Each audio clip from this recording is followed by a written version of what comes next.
Savoir et comprendre les plus récentes nouvelles qui nous touchent.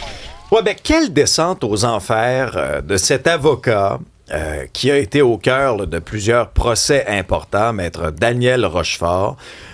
On apprend en une du Journal de Montréal ce matin, Alexandre, que les récits troublants se multiplient. Ouais, c'est les journalistes du bureau d'enquête, là, Sarah Maud Lefebvre et Nicolas Brasseur, qui ont signé le dossier, comme quoi, on savait déjà là, que l'Université de Montréal avait reçu des plaintes par rapport à Daniel Rochefort, qui était le chargé de cours, entre autres, là, au sein de l'université durant de nombreuses années. Mais là, on apprend que c'est dès 2012. Là.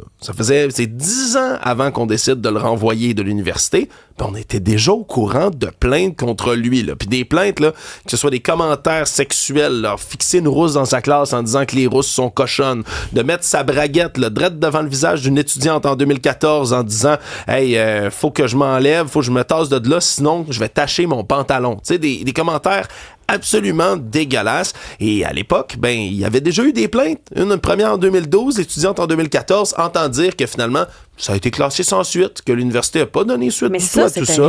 Ben voilà, puis elle décide donc de ne pas porter plainte par la suite. Parce que là, on apprend, justement, l'événement de 2012. Le secrétaire général arrive devant le comité de discipline de l'Université de Montréal, présente là, un dossier, là, pas juste plusieurs cas d'allégations de violence à caractère sexuel qui sont approchés contre M. Rochefort. On étudie la plainte, pof, on donne pas de suite. Là. Puis là, c'est le syndicat des étudiants de l'École des relations industrielles de l'Université de Montréal, le Cérium, qui, eux, ont essayé de sonner l'alarme. Ils ont monté un dossier, ils sont retournés aux barricades pour dire « Non, regardez, il y a plein de cas d'étudiantes qui se plaignent. » Et non, on a dit que c'était des oui-dire. Et là, comment l'Université de Montréal se défend par rapport à tout ça? Là, parce que, tu sais, ça a pris justement 2022 avant qu'on le saque dehors. Mais là, eux disent qu'avant 2018, la charte de l'Université de Montréal permettait pas à la direction d'intervenir directement. On dit, c'est un comité de discipline qui était composé des pairs et eux, c'est eux qui prenaient ces décisions-là. D'ailleurs, le dossier disciplinaire des professeurs et des chargés de cours était purgé de tout historique chaque 2 ans. Moi, je vous avoue que ça me donne le goût de lancer une chaise, là. Sincèrement, OK, à tous les 2 ans, on remet tout à zéro. Vous avez fait des inconduites il y a 2 ans. Il y a 3 ans, ça va. Il y a 2 ans, ça va plus. C'est vraiment spécial. Et là, on dit, 2018, là, ça change. Là, la direction peut agir directement. Et là, on attend jusqu'en 2022 pour le sacrer dehors face à une autre plainte encore Après, on dit aux femmes, voyons, t'as qu'à porter plainte. Voyons, pourquoi tu portes pas plainte? Pour ça. Voilà. C'est assez parlant, ce cas-ci. Mais ton point est tellement bon, Isabelle, puis brise pas le mobilier, s'il te plaît, il est neuf. Non, c'est ça. On voudrait pas avoir une petite fiche à notre dossier. Non, mais je disais ça ce matin, là. J'en revenais pas. Il y a une phrase, moi, qui m'a marqué, puis je vais vous la citer. C'est Vincent Limoges, qui était président donc, du syndicat des étudiants de l'École de relations industrielles à l'Université de Montréal à l'époque, 2018-2019. Lui, ce qu'il dit, et là, je vous le cite. En rentrant à l'École des relations industrielles, il y avait comme un non-dit de faire attention à Daniel Rochefort. Donc là, clairement, ça se parlait, là. Moi, je n'achète pas du tout l'explication de l'Université de Montréal. C'est très facile, après coup, de dire « Ah, mais vous savez, les règles étaient... » Non. Comme institution, vous avez une responsabilité d'offrir un environnement sain, sécuritaire à vos étudiants. Qu'il y ait eu un loup dans la bergerie pendant aussi longtemps que ça soulève de sérieuses questions. Puis pas juste là. Il y a des faits présumés qui sont arrivés aussi à l'UQTR. C'est troublant, là. Là, on remonte. Là, on est en 2005. 2005, pensez-y, là. 2005. Cette ancienne étudiante-là affirme avoir été agressée sexuellement par Maître Rochefort. Dans ce cas-ci, ça se passe à l'automne. Elle suit un cours sur le droit du travail dans le cadre d'un certificat de gestion. OK? Après ça, là, Rochefort, lui, un soir après un cours, il dit à ses étudiants, on va aller prendre un verre, selon ce qu'on apprend dans cet article-là, propose un lift à cette jeune femme-là. Dans l'auto, barre les portes et commence à se livrer à des attouchements. Elle a réussi finalement à sortir de la voiture, dit avoir contacté un responsable du campus. Et savez-vous ce que cette personne-là lui a répondu? Et là, je vous le cite. Je comprends, mais tu sais, t'as pas de preuves. Qu'est-ce que tu veux que je fasse? C'est ça. J'ai goût de vomir dans ma bouche. Et il a pas... Mais non, mais il a pas posé plus de questions. Confronte le gars! Mais Ben non. vous trouvez pas Pas de preuve. que toutes les histoires comme ça se ressemblent? Ben oui. Puis à chaque fois, c'est la même chose. Puis à chaque fois, tout le monde le sait. Puis à chaque fois, personne ne parle. Puis à chaque fois, il se passe rien. Quand on utilise le terme prédateur, là, c'est parce qu'il y a des gens comme ça qui, c'est drôle, quand t'arrives là, finalement au procès, finalement, puis là, je veux dire, il a été arrêté 7 mai dernier, je rappelle, là, leur production de matériel, d'abus, d'exploitation pédosexuelle, on l'accuse là, d'avoir agressé sexuellement pendant des années, une jeune femme qui était mineure là, en commençant les faits. Et là, tu sais, t'apprends en plus que, tiens donc, ce gars-là, il était impliqué dans des espèces de concours de beauté pour jeunes filles, tu sais, jeunes femmes. Ah, c'est drôle, il enseignait auprès de jeunes étudiantes pendant des décennies dans plusieurs endroits. Hey, c'est drôle, les plaintes se multiplient si tu peux quasiment y compter à coups de centaines. Mais c'est toujours ça, comme tu as raison, c'est toujours ça. Lui est resté là, plein salaire, pas de soucis, Ben pendant oui. que d'autres vont être affectés psychologiquement toute leur vie. Et combien de parcours il risque d'avoir brisé? Complètement. Là, moi, en tout cas, ça me dépasse vraiment, cette histoire-là. Et il y a des établissements d'enseignement qui, à mon avis, ont un sérieux examen de conscience à faire.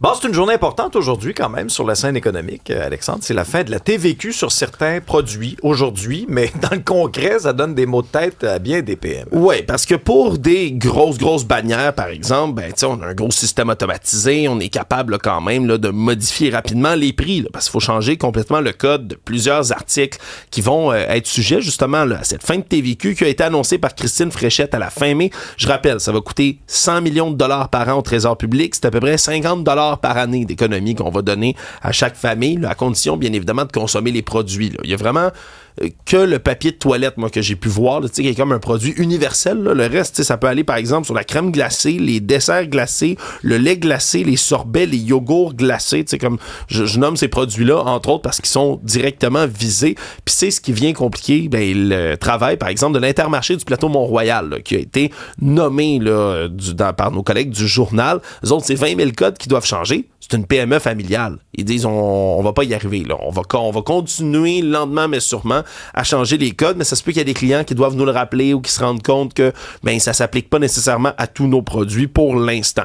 Bon, ça dépend là, quelle voix dans l'industrie va prendre la parole. On dit que ça peut aider, il y en a d'autres qui disent que c'est une goutte d'eau dans l'océan, puis d'un autre côté, que ça rajoute une couche de complexité pour des gens qui en ont déjà pas mal dans leur assiette. Avec ce que ça va coûter puis tout ce que ça engendre pour les entreprises, est-ce que ça vaut vraiment la peine pour quelques dollars? Point d'interrogation. Il y a ça. Mais moi, je continue d'être très sceptique moi, face à cette mesure-là sur est-ce qu'on va vraiment aider la bonne clientèle. Là, parce qu'on regardait beaucoup des portions individuelles, des salades de fruits, des ci, des ça.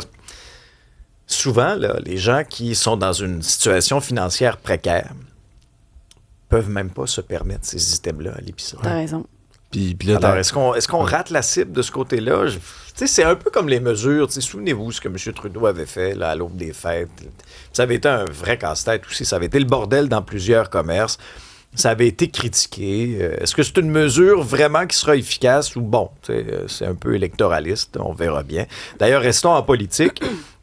Il y a eu rencontre entre Christine Fréchette et Pauline Marois à propos de l'enjeu de l'itinérance. Oui, ça avait été une demande de l'ex-première ministre Pauline Marois de rencontrer Christine Fréchette parce que ça faisait comme un mois là, que le gouvernement caquiste là, refusait la demande qui avait été faite par Mme Marois de tenir un sommet national sur l'enjeu de l'itinérance dans la province. Là. Que ce soit un sommet, une table de consultation, un forum, il y a toutes sortes de termes qui sont avancés pour ça, mais d'avoir une grosse discussion là, qui inclurait bien évidemment tous les paliers de gouvernance, en espérant, bien sûr, que le fédéral rejoigne la table aussi. Et là, on a fini par accepter, là, du côté de Mme Fréchette, qui a tenu une conférence de presse là, avec Pauline Marois en disant que là, oui, ils acceptaient finalement de tenir ça, ce qui fait en sorte que pour les prochaines élections, tous les partis ont promis de tenir à peu près le même sommet. D'ailleurs, un peu plus tard à l'émission, dans moins d'une heure, on va parler avec l'ex-première ministre du Québec, Pauline Marois, sur ses visions là, par rapport à une éventuelle table comme celle-là, parce que c'est elle, évidemment, qui a initié un peu là, cette discussion. On sent vraiment que Mme Marois a pris le bâton du pèlerin. C'est devenu vraiment un objectif, une mission. Je rejoins entièrement la cause en disant, écoutez, là, la société québécoise est trop riche pour laisser des hommes, des femmes dans la rue de cette façon-là, comme la situation s'est dégradée dans les dernières années. Maintenant, politiquement parlant, Mme Fréchette, initialement, avait refusé de s'engager à tenir un sommet comme ça. On a beaucoup joué sur les mots. C'est un sommet, c'est un forum, c'est un grand rendez-vous. Là, j'espère qu'on va aller au-delà de ça, là. Entendez-vous sur le nom, là. Réunissez les gens, pas juste des politiciens, de grâce, là. Pas juste des politiciens. Incluez les gens là, qui sont dans la rue, incluez les gens des organismes qui sont en première ligne, qui en ont des solutions. Ils savent, là, eux, ils sont confrontés à tous les jours. Là. Alors, de grâce, pas juste des gens derrière leur bureau. Et il faut, dans les différentes plateformes, qu'il y ait des engagements concrets. Il faut que ça devienne une priorité à tous les paliers. Parce que là, c'est plus vrai que c'est juste à Montréal. C'est plus vrai que ça ne doit que dépendre du gouvernement non plus. Je suis convaincu, peu importe où vous êtes et que vous nous écoutez ce matin, dans votre municipalité, vous êtes confronté à cette réalité-là qui est de plus en plus présente. Des fois, en affaires, Alexandre, on dit « on va repartir ça sur un autre nom. » Est-ce que c'est ce à quoi on est en train d'assister avec la CAQ? Ouais, je veux dire, j'ai pas vraiment d'autres termes pour définir ce que fait désormais la coalition Avenir Québec, équipe François Legault. Ça, c'est l'ancien nom. On a changé d'administration maintenant. Oui? On a inversé tout ça. Parce que il y a peu de gens qui savaient que c'était ça le nom complet. Hein. Il y avait comme un tiret après coalition Avenir Québec. Puis là, c'était équipe François Legault ou équipe Legault, dépendamment de la période.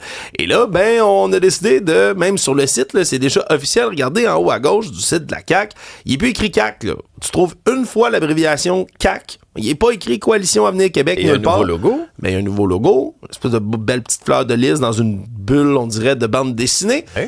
Équipe Christine Fréchette. Oh. Et que ça, c'est le nouveau nom du parti. Elle se donne pas le go, elle. Équipe Christine Fréchette, Coalition Avenir Québec. C'est désormais le nom complet là, du parti. On a confirmé ça du côté du directeur général des élections, là, qui a fait apparaître un avis public pour en informer justement les électeurs, en disant, mais là, c'est ça le nouveau nom. Bon. Qu'est-ce que ça va changer? Est-ce que ça va amener du renouveau dans la Coalition Avenir Québec? Est-ce que ça leur donne des nouvelles candidatures? Est-ce que ça efface le bilan qui a été fait lorsque Mme Fréchette était elle-même ministre de l'Économie sous François Legault? Je vous lance ces questions-là dans l'univers. Est-ce que le nom change quelque chose? On verra aux élections. C'est une vieille technique de relations publiques. On comprend qu'on veut essayer de faire, comme on dit, du nœud avec du vieux. Quoique du vieux, il en reste de moins en moins, parce qu'il y a plusieurs candidats qui ne reviennent pas, des ministres, des grosses pointures de la CAQ. Le dernier en liste, c'est bien sûr François Bonnardel, qui a confirmé ce que Marc-André Leclerc nous annonçait en primeur en début de semaine, qu'il fermait la page là, sur ce livre politique qui aura quand même... c'est quand même pas rien, là, les 20 dernières années de sa vie. C'est le dernier des Mohicans aussi, le dernier des adéquistes. C'est intéressant, Isabelle. Vous avez reçu le collègue Mario hier à ce propos-là. Les gens pourront rattraper ça en balado sur l'application Cube ou encore sur le site Internet. Scène culturelle, on se souviendra de ce duo iconique, Tigus et Timous, Isabelle. Hey, si tu je te regarde, ça me rappelle des souvenirs. Lesquels? Ça me rappelle les premiers temps qu'on s'est connus. Ah, ça, c'était des beaux temps. Dans le bon temps. C'était si beau. Ah oui. Le petit était petit, tous les deux. Hein? Oui. Et puis, on partait pour s'en aller à l'école, puis... Ah oui, quand on traversait le petit pont, là. On se déchaussait, puis on se lavait les pieds, tous les deux. Qui nous a quittés le 13 juillet à l'âge de 98 ans. L'une des premières femmes à faire du stand-up aussi, c'est son fils qui en a fait l'annonce sur les réseaux sociaux hier. Celle qui a formé ce duo-là, Tigus et Timous, avec Réal Bélan père. C'est fou parce qu'à l'époque, tu sais, ce qui était populaire, t'avais Ginette Renault, Yvon Deschamps et Tigus et Timous. Ils ont connu l'âge d'or des cabarets, le début de l'humour à la télé aussi. Ils ont fréquenté les Roméo Pérus, les Gilles Latulippe, Doris Lucier, les Claude Blanchard de ce monde, où on était dans l'imitation, il y avait de la musique, des chansons. Ils ont formé ce duo-là pendant plus de 30 ans jusqu'à la mort de Réal Père dans les années 80. Puis après ça, elle a décidé de quitter un instant le monde du spectacle. Elle est allée travailler dans la restauration ensuite. Puis elle est revenue plusieurs années plus tard. Elle a eu quelques rôles, entre autres dans 101 Ouest Avenue des Pins, scénarisé par Denise Filiatro. Il y a eu un retour en musique aussi. Il y a la Place des Arts qui nous rappelle, parce qu'il y a eu plusieurs hommages hier, bien sûr, ça nous rappelle beaucoup de souvenirs, mais le festival Juste pour rire débute aujourd'hui. C'est comme arrivé quelques jours avant ce festival-là qui à l'époque, était une espèce de tribune exceptionnelle pour les humoristes. Ça a changé aujourd'hui, disons. Mais disons que le timing est particulier, mais on offre nos condoléances à la famille et aux enfants, bien sûr. On offre aussi nos condoléances, Alexandre, aux Français. Ça a été... non, mais honnêtement, ça en est triste parce que, hier, on avait Thomas Chenel, notre collaborateur en France, qui nous parlait de... de l'ambiance, les festivités entourant le 14 juillet. Puis là, on le taquinait un peu. On lui disait, hey, là, ça serait la cerise sur le Sunday. Si en plus, là, les Bleus remportent leur match contre l'Espagne, ça a mal viré, malheureusement. Ouais, mais dès le début, en plus, hein?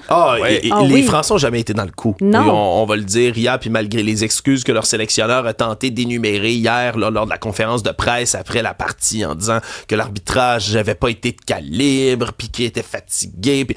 Non. Là. Hier, ils se sont fait franchement massacrer par l'Espagne. Là, 2-0, le score ne dit pas tout. Ça aurait pu être 3-0 si Lamine Yamal n'avait pas été hors-jeu sur un 3e but potentiel. Ce qui fait en sorte que, encore une fois, ils blanchissent. Une équipe fait 7 matchs qu'ils jouent. Ils ont laissé un but en 7 matchs, les Espagnols. Un but de toute la Coupe du Monde. Et c'était la plus puissante de toutes les attaques de la Coupe qui rencontrait la meilleure de toutes les défensives. Et c'est vraiment la défensive des Espagnols qui a eu le dessus. Mais même au niveau du jeu offensif, les Bleus se sont fait étourdir là, dans leur zone, autour de leur cage, des espèces de jeux de passe explosifs, même s'ils menaient pas toujours à des buts. On sentait que les Espagnols avaient le contrôle complet de la partie. Et la déception était palpable, pas juste en France, Alex, partout à Montréal. Le titre dans le Journal de Montréal, les Français de Montréal dégoûtés par leur défaite. On peut les comprendre. Tout le contexte était parfait, là, propice pour justement là, une explosion de joie du côté des Bleus pour célébrer en plus la fête nationale. Mais finalement, c'est le pire des scénarios qui s'est concrétisé, ce qui fait en sorte donc que l'Espagne va aller en finale. Ils vont affronter le gagnant d'aujourd'hui, encore une fois, à 15h. C'est l'Argentine contre l'Angleterre. La revanche de la bataille des Falklands, ça risque de brasser pas mal. Plusieurs disent que l'Espagne est la meilleure formation présentement. Il était donné dans les grands favoris là, du tournoi. Là. C'était la première nation, la France, au classement mondial, contre la 3e, l'Espagne. C'est extrêmement relevé. C'est les 4 meilleurs pays du monde qui s'affrontaient là, durant les demi-finales. Mais la Coupe du monde des jeux de mots, tant qu'à moi, revient à Alexandre Pratt de la presse. Ouais. Aux larmes citoyennes. Au lieu de aux armes citoyennes. Je peux avouer que ça m'a fait sourire.